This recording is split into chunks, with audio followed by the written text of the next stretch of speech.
What's up, everybody? If you don't already know me, my name is Connor Green and I am the owner of Spark Fitness. So today we're going to talk about some history of the gym, some of the evolutions it's gone through. We're going to talk about some of the changes that are currently being made and why. First change, our marketing and messaging is going to change to match what we actually do at the gym. And number two, the gym is going to undergo some physical changes to the layout, for example, to match what we actually do at the gym. Many of these changes you may not, or did not, or will not even notice, but I think it's really important to speak on these so we can have as much clarity as possible. Before we get into that, we're going to talk about some history of the gym. So Spark Fitness used to be Parkside CrossFit. Started in 2007. Out of a park under the previous owner, Randy Mulkey, moved into the current location in 2010, and then I bought it in 2018 and made it what it is today. 6 years later, we're in 2024. We recently underwent a rebrand. The reason for that is because I never liked the name and I never got to choose the name for the gym. I inherited it, always planned on changing it, made a bunch of changes to the physical space of the gym, and then it was kind of like COVID hit, and we just kept the name. But the plan was to always change the name. Here is what used to happen. I would answer the phone, hey, this is Connor from Parkside CrossFit, how can I help? People would go, oh, you guys work out at a park? And I would go, oh no, we're in a physical gym. And then inevitably people go, oh, but you're next to a park. Which park? And then this conversation is starting, and in the very beginning, we're having way more conversation about Parkside, parks, what park are we located, why is the name Parkside, than we are talking about that person's goals, what we have to offer, why we're unique, why you should come to our gym. Then what would happen after that is, oh, Parkside, oh, but CrossFit, okay, yeah, no, I saw that on ESPN, or I follow a CrossFitter, okay, that's not for me. Or, hey, that's super for me. I love CrossFit, but they wouldn't know what type of brand of CrossFit we had or what we were actually physically doing at the gym that might be different from their expectations. So after having had so many of these conversations, I wanted to be able to build a brand that I was proud to talk about, to be able to say, hey, I own Spark Fitness, and not be compared to 10,000 other gyms that share the same name, but they're all sort of different. Wanted to be able to speak for ourselves and to be able to choose what we are and how we communicate to everybody, to the marketplace. So that's what precipitated the change. Now, the gym itself has undergone a lot of changes just in its entire history, but certainly since I took it over in 2018. In 2018, when I bought the gym, we basically did a remodel of it. And the point of that remodel, one, was to make the gym nicer, and to set it up for the future of the gym, which we thought was giant, super intense classes. That's what we thought. So the rig, where we put it, how it's built together, was designed to have 24 people on the rig. And we had conversations. It was like, oh, we're gonna be able to have giant classes. Think of how many people we can get on this rig. And then we built other parts of the gym to accommodate 24 people doing wall balls. And then we bought the equipment to have 24 people, to have enough equipment so people could do wall balls in a giant class. And the reality is, we've never had giant classes at the gym. It's never happened. The gym, when you really do an analysis of it, is just not set up for big classes.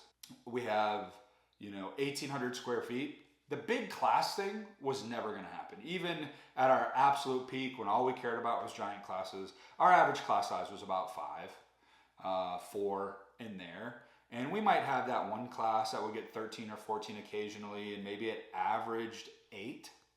But we've never had, think about, 3, 4, 5, 6,000 square foot gyms, your Orange Theories, your F45s, your boot camps that have consistently 15, 20, 25 people in class. We were just never, ever, ever close. And frankly, the experience of people in those bigger classes started to fall because we don't have the space. We really tried to build a gym model that doesn't work for the space that we had. Now, we learned that really quickly. So in 2019, we basically started making some commitments to becoming unique in our own way, and that's why we survived, why we have a great business.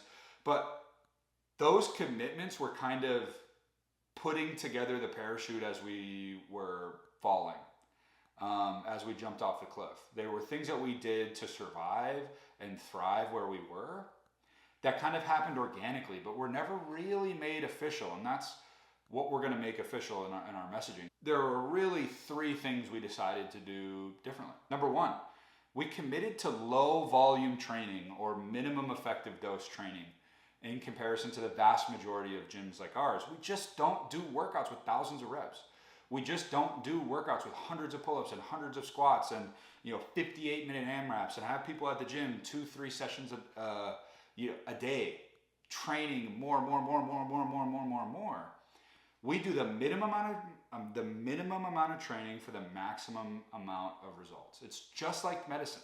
If you have an infection, you don't get the maximum survivable dose of medication, you get the minimum effective dose. They give you the least amount of medicine that will cure what you have going on. And that's what we do at the gym. That's the same approach we take at the gym. We don't want anybody crazy sore. If you work out Monday, we want you to be fresh Wednesday. You can never ruin tomorrow's workout with today's workout. You have to choose an appropriate workload.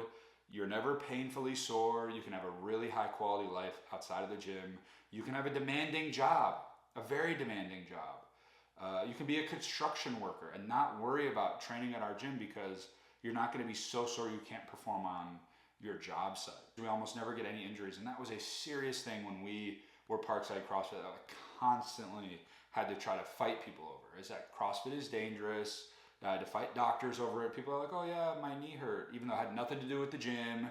And, oh, you're going to CrossFit? Cool, stop that. Almost no one gets hurt at the gym. Almost everybody has an ache or a pain or an injury that happened from playing basketball or they slept wrong. But our injury rate is almost 0. And the reason for that is we just don't do the type of volume that causes people to get a lot of injuries. And it really maximizes the amount of time you spend in the gym and your bang for your buck. If you can get questions you got to ask yourself is if you can get the same results in 45 minutes as an hour, why do you spend an hour? If you get the same results in 30 minutes, why do you spend an hour? What is the point of that, right? If you have a 40-hour-a-week salary, you don't work 80 hours just because. You might, by the time you're working 80 hours a week, you're probably getting a lot less done than you would in 40. And really what you want to try to do at work is, hey, how can I get 40 hours of work done in 30 hours or 35 hours? So that's the approach that we take at the gym. How do we minimize the amount of wear and tear on the body? How do we minimize the fatigue, minimize the soreness, minimize all of the inputs, but maximize the outputs? That's one thing that's unique to us and how we train. Now, really what that ends up being is strength training. Strength training is the real superpower. It's the only way to build muscle, and muscle is the superpower of health and fitness. Getting strong, building muscle, building bone density. So we really have focused on strength training since 2019. This is the most important metrics we have. More than anything else, we do the basics. We do the basic strength training movements. We do them virtually every single day. Oftentimes more than one type of strength training in the same day. And that's what we committed to. We didn't make that official. We didn't say that. We didn't tell anybody. We stayed Parkside CrossFit, not Parkside CrossFit strength training low volume gym, right? Now, of course, as Spark Fitness, we'll get to be able to choose our own branding and messaging. But that's one thing that we did. And we're just going to make that more official in our messaging. The next thing, we're committed, I kind of touched on this before, is we're committed to getting stronger in the basic lifts. We don't do fancy muscle confusion, crazy ass workouts, handstand walk into E-ball cleans, into muscle ups, into triple unders. We just don't. Those things can be fun. They're very challenging. But the reality is, by far the biggest bang for your buck that we can give anybody is basic ass strength training. And we've really committed to that. And the members that have stayed at the gym in the last 5 years and that come to the gym, they're highly coachable and they don't need or desire, hey, I want to feel like I got hit by a car every single day. How long do you think that's going to last? Is that an intelligent training program? Any trainer can make you do 500 burpees for time and make you sore as shit. It's the experts, and it's something really special when you can help someone get incredible results in 30 minutes, 45 minutes, or an hour without them feeling like they got hit by a truck. That's really valuable, okay? And strength training is what does that. You know, as I already mentioned, strength training is the only way to gain muscle, and that's the true superpower. That's the true, that's the secret to health and fitness in the long term. I mean, I was just reading a study the other day. One of the most significant determining factors in outcome of cancer and survivability of cancer is the amount of muscle mass someone has when they get cancer. I mean, strength training and building muscle is really, really, really special. I read another study that looked at people that just do cardio, people that do weightlifting and cardio, and people that just do weightlifting. And the long-term health outcomes for the people that focus on weightlifting is better than people that weightlift and do cardio and people that do cardio. I could do a whole other piece of content on that, and I probably will. I think suffice to say, the people that focus on strength training and weightlifting in the gym, they do the lifestyle factors outside of the gym, like, you know, they go to bed, they drink water, they eat well, and they don't use the gym as a means to lose weight. They use the gym as a means to gain strength, for why those people are the healthiest in the long run. Whereas people that do cardio, or certainly excessive cardio and weightlifting, don't actually get stronger, meaning they don't actually put muscle on, right? If you run 5 miles and then come to the gym and squat heavy, you're not putting on any muscle. It's too much for your body to recover from. You need to focus on the weightlifting if you're actually gonna get the benefits of the weightlifting.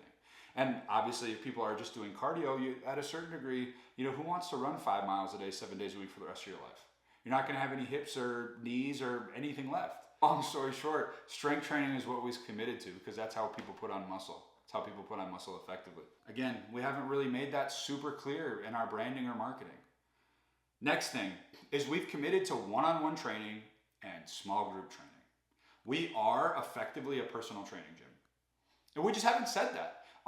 Over 80% of our business in the last 5 years has come from custom programs where someone goes to the gym whenever they want, but does a program we write, maybe called coached access or individual design. Comes from people doing one-on-one training and then lifestyle nutrition coaching. That's 80+% of our business has been those things. But we have not made that official. We haven't talked about it nearly enough. It hasn't been associated with our brand. Almost every single member we even currently have at the gym has done some sort of extended period of highly personalized personal training, custom programming, and or nutrition and lifestyle coaching. That's what allows us to survive COVID. Again, sort of putting together your parachute on the way off the cliff to survive. And it's what allowed us to thrive. And no matter how many members we've had at the gym, our peak class size, I said this earlier, was 5. That's the max. But the gym was built, and the branding and the marketing has almost always consistently said what we do is high intensity, large group CrossFit. And we just don't do that. Our marketing and messaging is going to change to match what we actually do at the gym. We're not going to change what we do at the gym. In light of careful reflection, we've come to realize that the website, Instagram, everywhere else, our marketing has not matched that. And it's because that messaging was largely created in 2018 and has just been spread out since then without significant change, without really owning the changes that we've made in the last 5 years. Very quickly after taking over the gym, didn't take a super long time, consciously and or subconsciously, I realized, and as a team we realized, hey, big classes isn't going to do this. It's not going to work. We don't have the space, we don't have the setup, we don't have a lot of the things required to make an average class size of 15. Not the occasional class size of 12, 13, 14, 15, but the average of all classes. And we realized very quickly if we were going to be successful, get people results, and retain people, that we had to lean into our advantages, which is expert coaching, being small, and being highly personalized. The same way personal training is. And that's what we do. We have very small group sessions, and we strength train primarily with barbells. That's the identity of the gym at the gym. Everywhere else, it's high intensity, large group CrossFit. So we're going to change the marketing to match this, okay? Again, I think it's crucial for me to say, the gym isn't changing. We're actually just going to own what we are now. For anyone at the gym that already does personal training, you certainly won't notice anything. extra at all. This will be no surprise to you. If you don't do personal training, it's not going to change for you either. We're going to keep the group classes. And if you have a friend or someone wants to come sign up for the group classes, they're more than welcome to join. Next,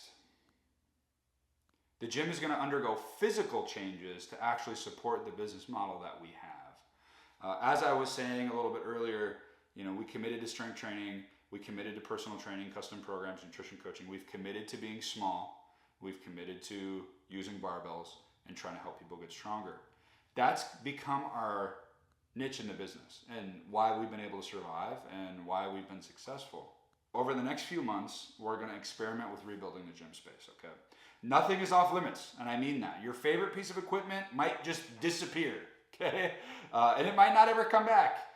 But please trust that this is coming from a place of careful and thoughtful reflection on how to do better what we've already been doing for years. Again, this isn't new, but the messaging is going to be screaming something that we haven't been saying before. So it might feel different in some way, but we're going to keep doing at the gym what we've been doing, really own what we've been doing and expand what we've already been doing on what's been successful and what works for us, okay?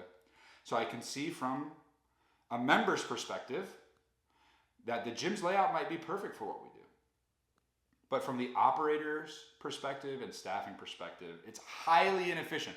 Highly inefficient. We could be so much better, and we're going to make it so much better. An example of this is that the plates and barbells are across the gym from where we use the plates and barbells. What's a less efficient design than lugging weights back and barbells and plates back and forth for session after session after session after session? Now, I kid you not, the reason for this was in 2018 when we took a look at all the changes we could have made to the gym.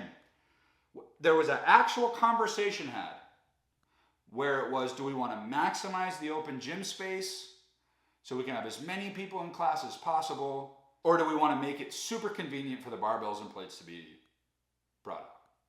And we went, hey, we're going to have large classes. That's what this is.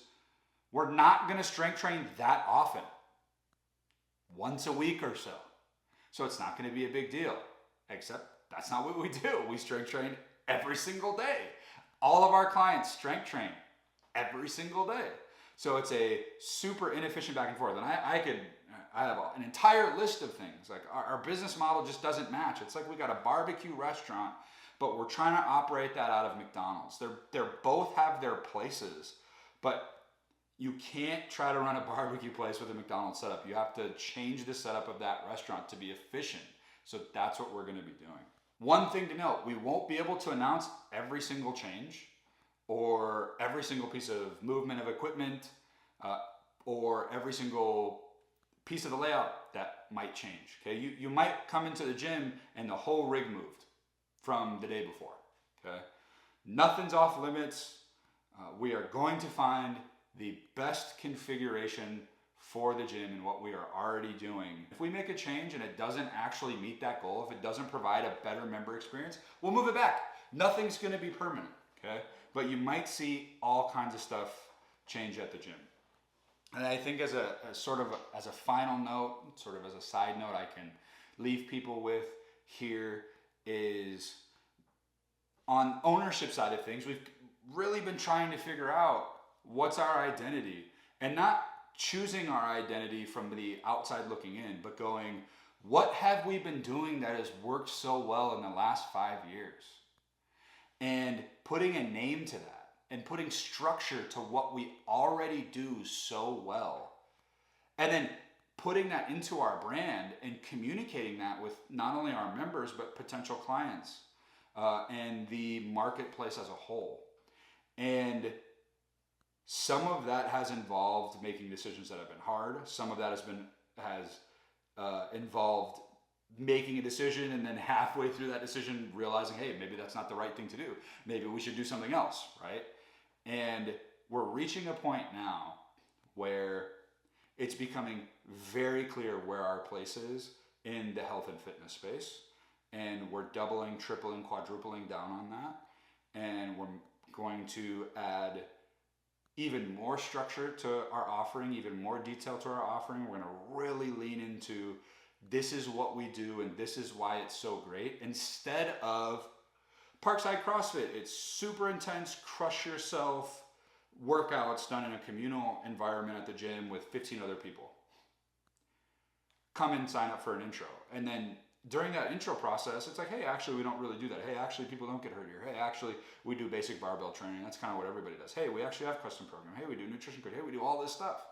Instead of luring people in under the guise of, hey, whatever you know about CrossFit, that might be what we do, come to the gym and then we'll try to work something out. It's gonna be, hey, this is exactly what we do. This is exactly why it's the best. The gym is built exactly this way. So we can have a thoughtful integration between the physical structure of the gym, the back-end systems of the gym, and then what the members experience and why. And so to be able to have clear delineation between, hey, when you lift more weight, this is the benefit that causes for you. Hey, we do 3 sets of 5 on shoulder press, back squat, deadlift, bench press every single week over and over and over. And here's why. And here's why that's the best thing for you. If you talk to anybody, nobody that does CrossFit at gym is thinking, oh, I'm repeating this strength program over and over and over and over and over. But that's the most effective program there is. And that's what we do. So we have to make sure that our messaging matches that. And that's what this process is going to be. The messaging may feel drastically different to you, but there's not going to be giant changes in program. There's not going to be giant changes in what we're trying to do. Obviously, we're just getting stronger, primarily, and working on lifestyle factors. Sleeping, hydrating, having great nutrition. This started off as an email, and then it kind of turned into a blog post, and as you can tell, you can see, if anybody listened to this far, we're about 25 minutes into this, but I figured this is kind of a little bit more of an in-depth analysis of some of the things that we've been working on behind the scenes that, hey, maybe people don't necessarily notice, but it has been taking a lot of time, effort, and energy to get sorted and figured to be able to put together a high-quality plan to execute the changes and make the most significant changes to the gym that there have been since I bought it. And to do that for not only the betterment of members, or to the benefit of current members, to the benefit of future members, and to the benefit of the health and fitness industry as a whole. There are very, very few gyms that do what we do. We're a one-off. So it's really important that we get all of this stuff super buttoned up, detailed, that from the second you walk into the gym, that the gym is designed to accommodate what we do. An example that kind of pops into my head right now is we've had a lot of times in the gym where we got 1 or 2 people in the gym doing a custom program, 4 or 5 or 6 people taking class, and 1 or 2 one-on-ones in a space of 1,800 square feet. That lowers, in a space that was designed to have 24 people on the rig. I mean, that lowers the quality of that experience for everybody.